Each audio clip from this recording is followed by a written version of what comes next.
My old friend Skratch, AK-47. Skratch, what's up, bro? How you doing, man? Yo, what's up, Ash? Doing pretty good, man. Just chillaxing a bit. Yeah, man. I mean, we haven't had you on in a while. Actually, it hasn't been that long, probably a month, but it feels like a while because we used to do weekly, man. So we need to get you on here more often. And what better way to kind of reopen the collaboration series than to talk about part one of a two-part series here, because we're going to talk about the best teams, the fastest teams, the dirty pay-to-win teams in all the traditional dungeons. And then for the 4 Doom Tower bosses that are active right now. And then next rotation, we'll bring you back on. We'll do Hydra clan boss, regular clan boss, and then 4 more Doom Tower bosses. So breaking down the best teams in the world. I can't wait selfishly for this video, Skratch, because you know how all these teams work, right? It's one thing to see these teams, and another thing to kind of understand, you know, what are they trying to do here. So I love this feature, by the way. We'll go Spider 25 first. I love this new feature. A lot of people don't even know about it yet, right? Where they added it. If you go to the boss guide of the regular dungeons everywhere now, you go over to teams of the week, and it basically has from the fastest teams, you know, the fastest at the top in the entire world at any single dungeon. So you can kind of look around, and what I like to do, even if I don't have I don't have, you know, 2, let alone 3 Sissy of Flame Tongues, right?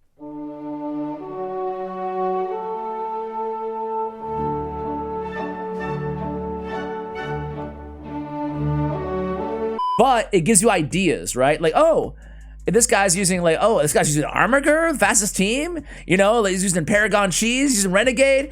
It kind of gives you an idea of, okay, these are some interesting, you know, combinations. And it gives you different champion ideas. So I always like to look at these, you know.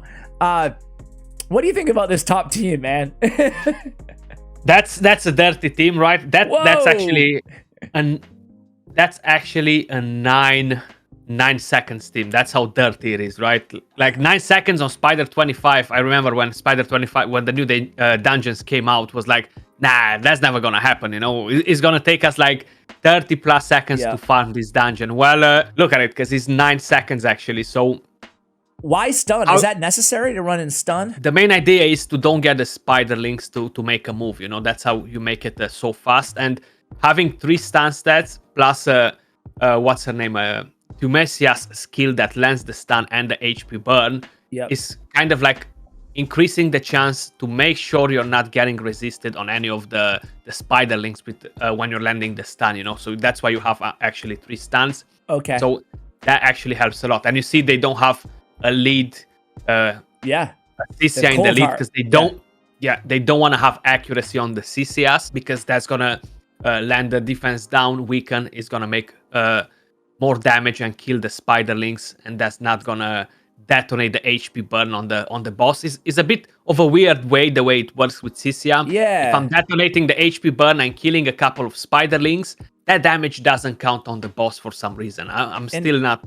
Yeah, that is weird. Is Tumesia, so they're using her AoE, the A2, not the A3? Got you. Yeah. Well, it makes sense, right? With the stun and everything. Okay. So, and then obviously Cold Heart, Heartseeker, dead. Basically, that's how it goes. Pretty much, pretty much. Okay. Any of these other champions kind of catch your eye? Like me, the third team down, Harkin Greyblade. Why is she being used, man? I thought she was a trash champion. This is, again, why I love looking at this, you know? What do you think about that third team, man? Like, how is this Armiger, Cold Heart, Geo, Sisia team the third fastest in the world? That's actually a very good question. Okay, there's no way to answer that and not get in trouble. Change the subject. Now, I know that Geomancer, since he actually got the nerf, is just a monster when we're talking about bosses. So imagine that the HP burn landing from him on the boss, you know, whenever a spiderling or anything attacks, all that damage is gonna get done to the boss as well, you know? So that's gonna make it die pretty fast. Now, I'm not convinced that this is the third fastest team in the world in terms of time, you know? Okay, so you think that this might just be the 10 best teams in random order? The top one is definitely the best. The second one is definitely the second best that you can actually have. That's probably like an 11 to 12 seconds, right? But this, the third one and the fourth one, I don't possibly see them like that. Especially that we have thermometer control on there. That means that the boss is not going to use an AoE skill to hit your team. So the Geomancer Geomancer's passive is not really gonna come in play as much. It's pretty strange, honestly. It is. I do find it pretty strange. And it could also be, and this is something you have to be careful of, like the downside of looking at the teams of the week, is it could also be a team that they ran 150 times and only succeeded one time, and it got a fast run, So, not that that is the case. This team looks like it could do well, right? But like, they have the lifesteal too on Sissia and Geo as well. So interesting team. The last question here before we move on to the next dungeon is a lot of Crypt Kings in here.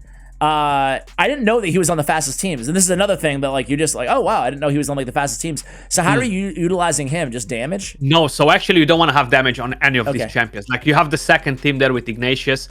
Ignatius is the best champion to land the AoE HP burn because it cannot be resisted.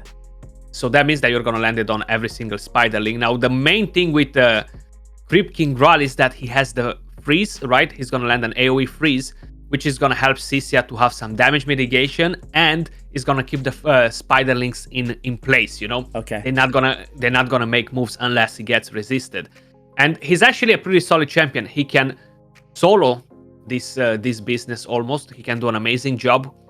He can you can have one of the best teams with budgetish champions. Like you need 3 Cold Hearts, him and a Renegade or a Kymar, and it's 20 plus to 30 seconds team, considering that most of them they have like 3 Sissias, 2 Sissias, 1 Sissia, So he's actually a pretty solid champion since he got the buff, I like him quite a lot. So he goes like after the HP burner goes, and then he goes with his A3. Is that kind of what he does? And he freezes everybody? I don't have Crypt King Growl, so to be honest with you, it's been a while since I looked at his kit. You know how it is with champions you don't have, right? But overall, really cool. I love looking at these teams, man. I'm sure my viewers will let us know too if they use Crypt King. It's pretty cool. You can start out if Sissia or whoever goes first lands the HP burn, you freeze everybody, then you come back in and add more HP burn with the A2. They do a lot of work, those champions actually. All right, let's go to Ice Golem's Peak here. And just out of curiosity, before we go to Ice Golem's Peak, I do want to look at Spider 24 and just see if there's a big difference in the affinity. Yeah, that's real quick here. So teams. It's basically the same thing, right? A lot of Sissia Flame Tongues.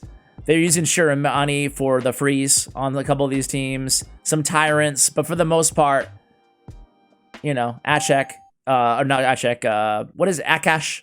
There we go. Akash, something like that. Yeah. Akith the Seared. Akith. Pretty much the same kind of like same strategy, idea. Nothing. Yeah. So Sissia's everyone. Yeah. So Ice Golem's Peak here.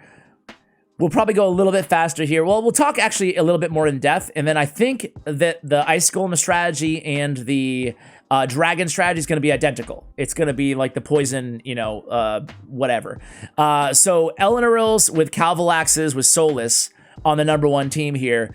Good God, again, like who has duped Calvalaxes? Not a lot of people. And then we go down a little bit. And to your point, it does seem like if you scroll down, Playerm is trying to give us like fast, amazing teams who are a little bit friendlier to, like not a bunch of dupe champions, the same ones. So any thoughts on, well, first of all, talk a little bit about the best team. How does this one work? Money. Calvalaxes, they have that unique passive that they just start the round and they just land poisons everywhere. So basically you're gonna have 10 poisons on the waves. You have one Eleanoril coming in, knocking that down. The next round the other Eleanoril knocks down the waves, and you just get at the boss pretty quick. Most probably some of these champions, they're gonna die at the boss, and slowly you're gonna get the boss down from the poisons. That's kind of like the main idea behind it. If you look even at the second team with Xavia, and you have Frozen Banshee, she's actually gonna slowly drag the boss down. She's on a regeneration set and an immortal. So like that, she's gonna drag the boss down. For the first team, is actually Solus that's gonna do that job. It's pretty surprisingly to see Solus there actually. Right. I was not gonna expect that, looking at the teams of the week and seeing Solus there. Honestly, it came a bit as a surprise, but that's kind of like the whole idea. Most of the rest of the champions, they're gonna die.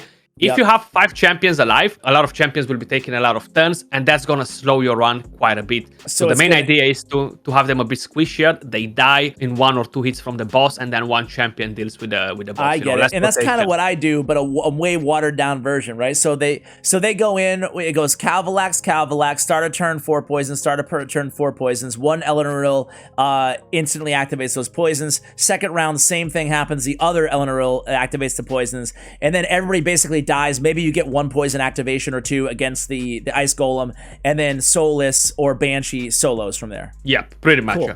You can use quite a few different champions, like GFUEL. I'm surprised that he's not here. He's definitely on he's like the 6th down or something like that. Okay. The battle. He's a solid one. Team. Yeah. It's an interesting team with Archmage Helmet, and so this team here with the Bad L lead. This is very similar to my team. Only problem is again, you mentioned it, right? But I'm counting on Bad L to solo at the end oftentimes, right? So really need to make sure he has enough HP and speed, like basically put really good gear on him. Otherwise, he will die because the Ice Golem hits really, really hard.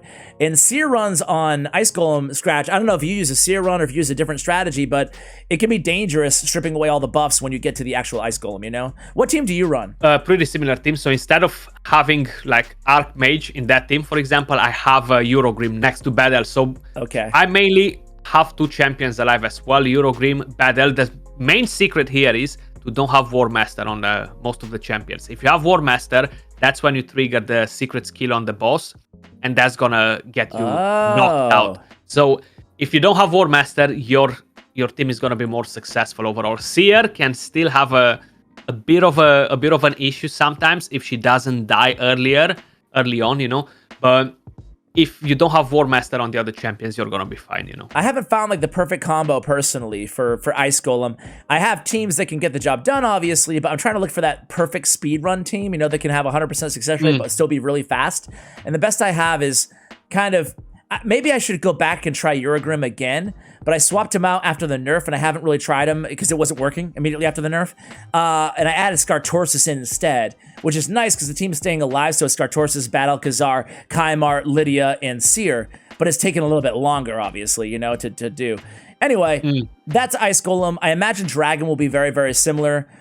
Dragon, a lot easier than Ice Golem, in my opinion. So let's see if it's just the poison combust teams, I imagine. Let's see. So, you know, the same old faces that we just saw. In fact, you know, one of the teams is identical, but probably the same player using Soulless, the 3rd team down in the lead.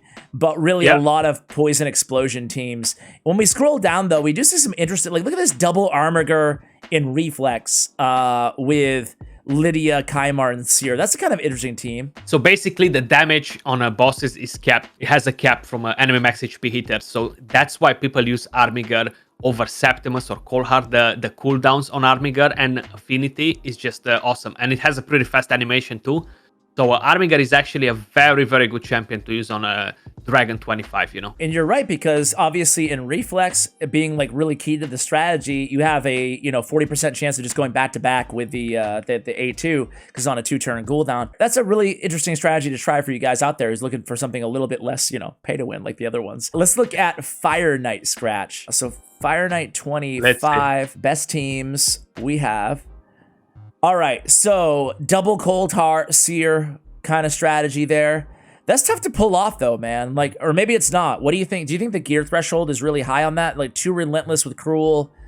We have Cruel Reflex. And we have, like, is this a 100% win rate team at the top? Because no, I couldn't pull that off. Yeah. I couldn't pull that off. Say something, I'm giving up on. That team is literally just aiming to get the best time. Get the best time. And run away from that, It cannot be 100% because they don't have a lot of buffs for Seer to drag the waves. And if Lydia gets resisted, they're not going to be able to take care of the second wave, even with those 2 Cold Hearts. How do they even activate Seer at all? You have the shield set, you have 2 more buffs from Lydia, you have defense down weaken, and probably you're going to have a lot of blood shield accessories on your champion. And that's what you can't see on these, all these Kymar teams, much of the fastest teams. I'm assuming, to your point, there's a lot of blood shield in there. Yeah, they probably have. He probably has blood shield on all 4 champions except Seer. Yeah. He might even have a faster Seer, but that kind of puts it a bit off because the damage is gonna get the knockdown. So I'm pretty sure he doesn't have a fuss here to buff and first. then go in with the nuke. Yeah, so I'm Makes pretty sure sense. it's not the case. Yeah. Okay, well, pretty cool team. So what other, let's be practical here now. Like, what is a team that really resonates with your favorite strategies here? What team interests you the most out of all these teams here displayed on Fire Night 25? I see the one with Cardiel is actually pretty interesting. Okay. That they're running it like that. The second one, it might still have a small probability of failing sometimes, not to be 100%. Even with that revive on that, it's not guaranteed that they're gonna pass all the time from the waves when Lydia gets resisted. They might have enough buffs to kill the waves, but for some reason, it feels a bit shaky. The second one, on the other hand, I feel like more confident with that team, and I'm actually surprised that they're doing the boss so fast, only by using a ally attack instead of having a Royal Guard, for example, to have one more enemy max HP and no Royal Guard. Hitter, This is the Royal Guard team that was like, if you scroll down a little bit, this is the one that was so popular as like the fastest team, but it looks like it may have evolved a little bit since then, but it's still probably really close, right? Yeah, so if you're looking at the team with Ninja, that's from one of my clanmates, or at least, if not this week, a previous week. What team with Ninja? Who's the lead? Is it Seer or Cavalax? Seer lead. So that was a 46 seconds team. Ooh, all right. Which kind of makes me a bit intrigued by the first three teams, how fast they got I know, right? those ones, If you're one of those players, you let us know. Super cool. I do want to take a quick look at stage 24 again. That is where a lot of people farm because of the energy efficiency. Indeed. So this basically the same exact thing, right? A little bit of some Krila for ally attack, Stagnite.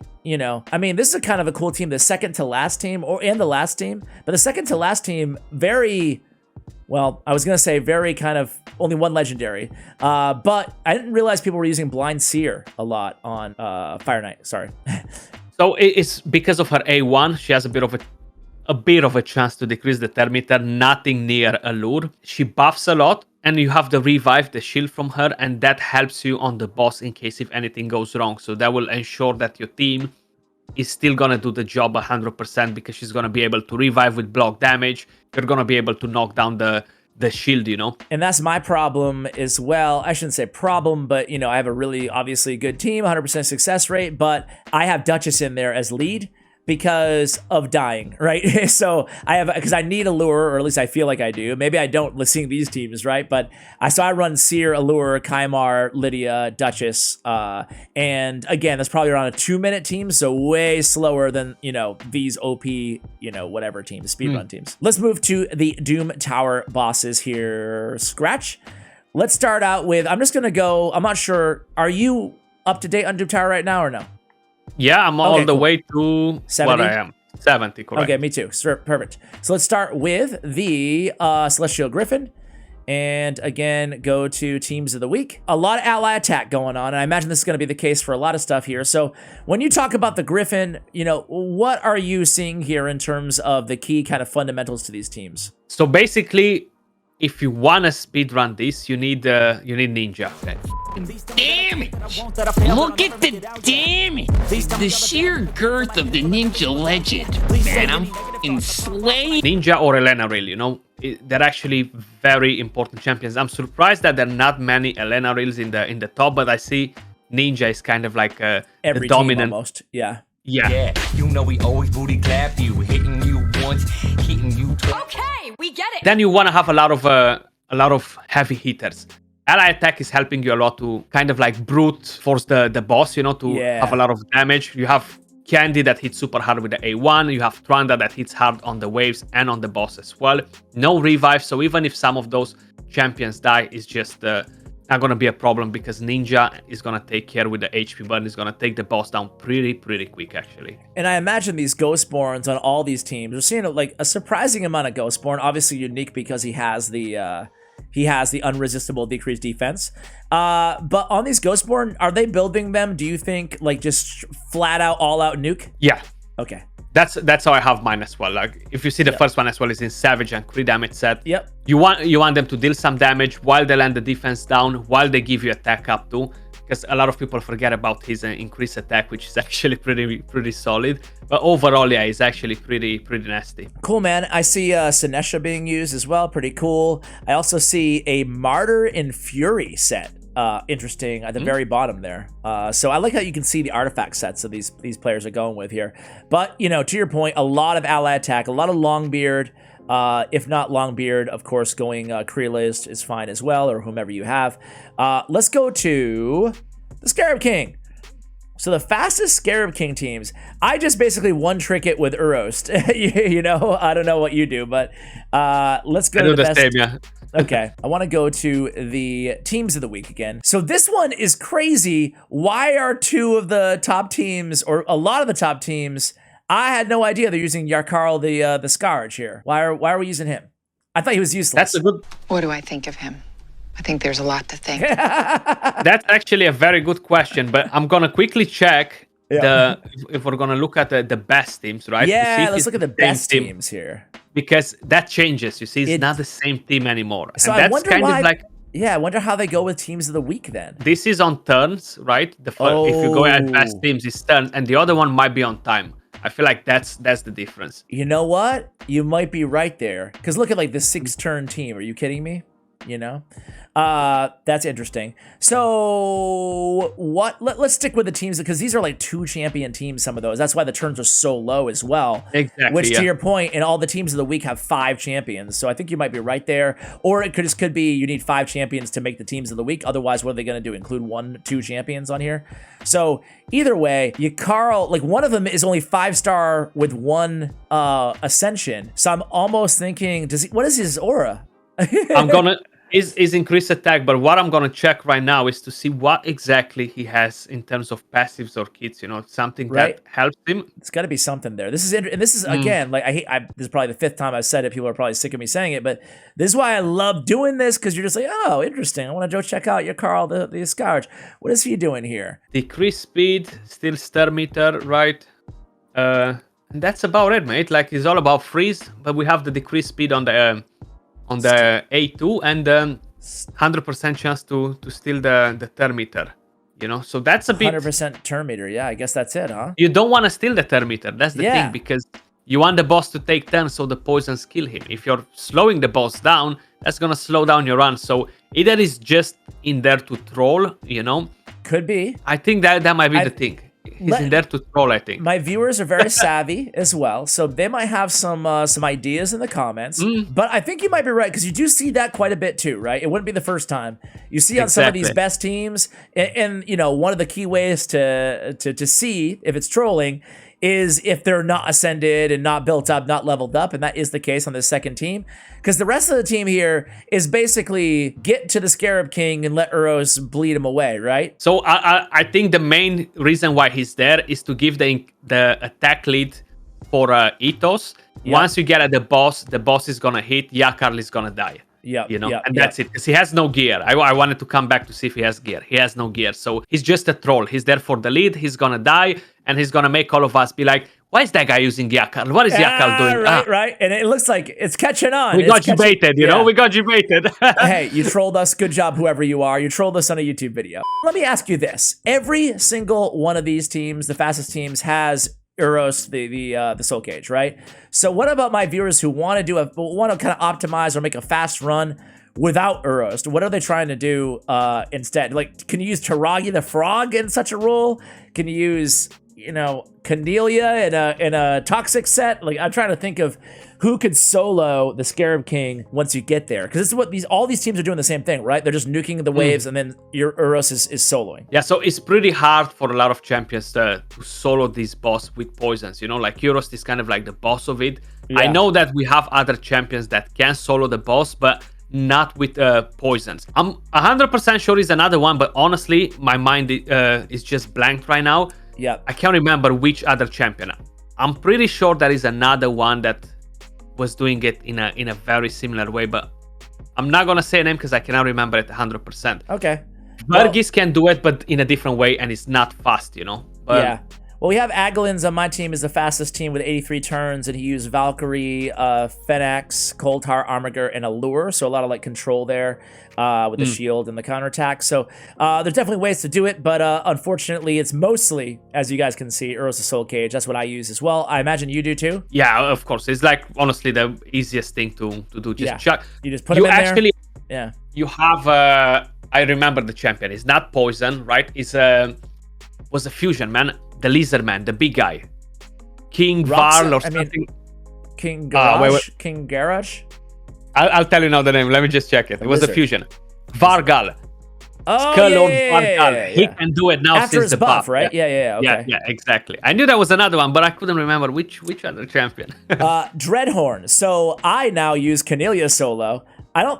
I'm not sure if it's faster than my main team or not, but I just had YST. I'm not sure. Do you know YST, the YouTuber, the creator? Yeah, I do. I actually need to make a video on Cornelia because I forgot about it. Somebody reminded me the other day in the comments because I made a different video on the Dreadhorn, and I was talking about other champions that can solo it, but I didn't talk about her, and somebody pointed me that she can do it as well. So I gotta check it out, My old team for Dreadhorn 90 was super pay to win, like super high resist.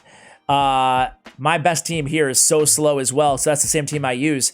Didn't even come in the top 10 in my clan. However, I will say Cornelia really fun. Basically just triple immortal or regen immortal. And, 5 or 10 speed higher than Bommel. And she's totally good to go as long as you put a nuker to clear the waves. But I do want to see the best teams here. So let's see on the boss guide teams of the week. So it looks like a lot of obviously look at the triple War Mother team.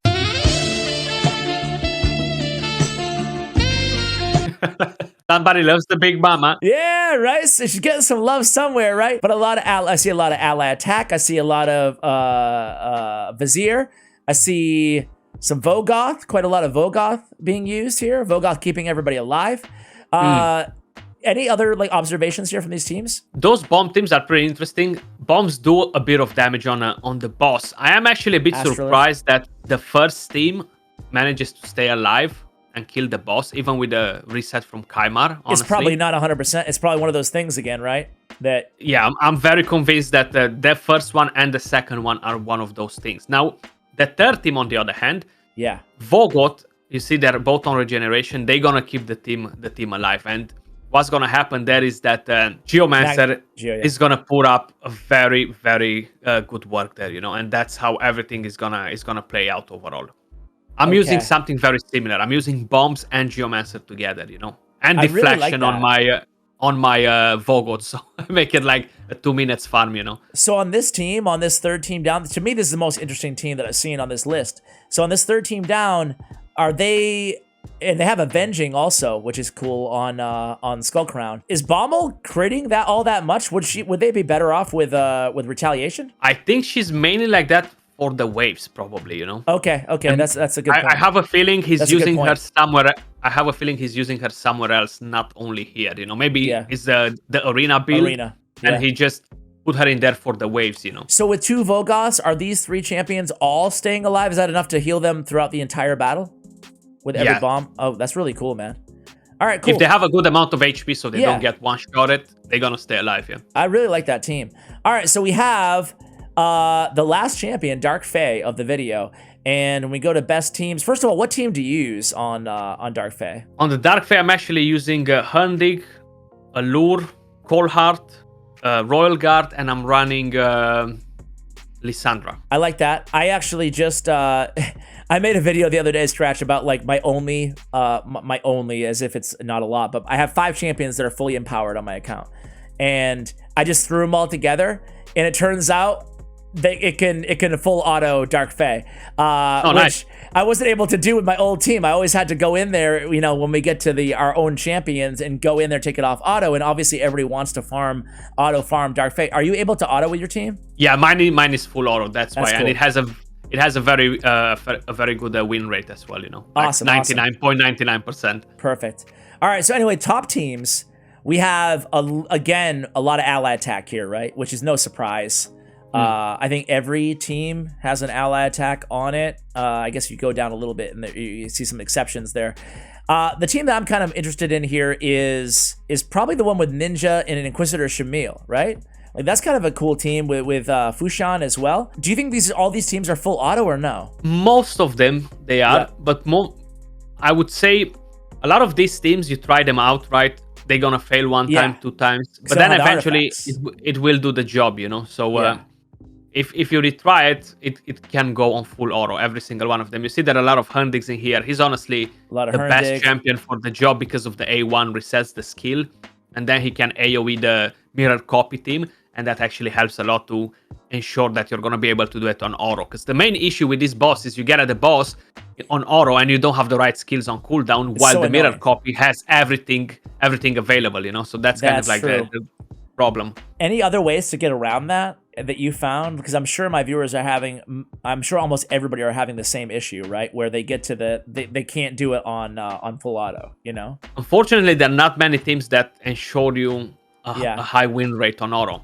Hegemon, Herdig are kind of like the main two champions that I have no idea how my team works. I'm sure I won't work against the final floor. You know, I'm only floor 40 here, and I just have Fushan, Nethril, Mashald, Tomb Lord, and Kreela.